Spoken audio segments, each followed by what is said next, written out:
David a tué Goliath. Alors Dieu en fit un prophète.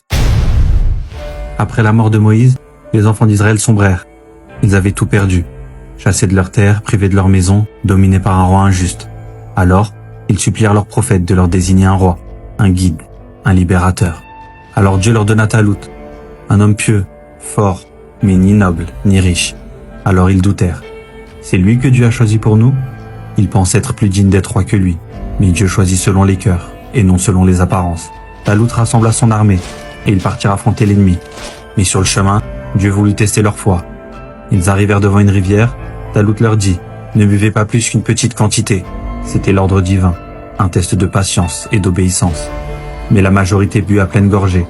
Ils cédèrent à leur soif et furent écartés. Seuls quelques-uns, les plus sincères, les plus fermes, restèrent aux côtés de Talout. Il ne restait plus qu'une poignée d'hommes face à une armée immense. Mais cette armée immense n'était rien, comparée à la menace de celui qui les dirigeait. Goliath, un géant de plus de 3 mètres, recouvert d'une armure en métal.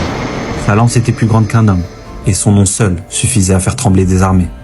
Alors, dans les rangs des croyants, le doute s'installa, les cœurs faiblirent, et la peur se répandit.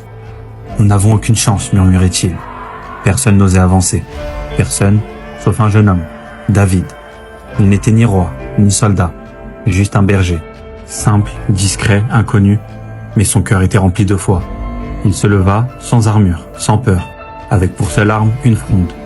Il s'avança face au géant, et dans le silence de tous, il tira. La pierre vola et frappa Goliath en plein front. Le géant chancela, et s'écroula.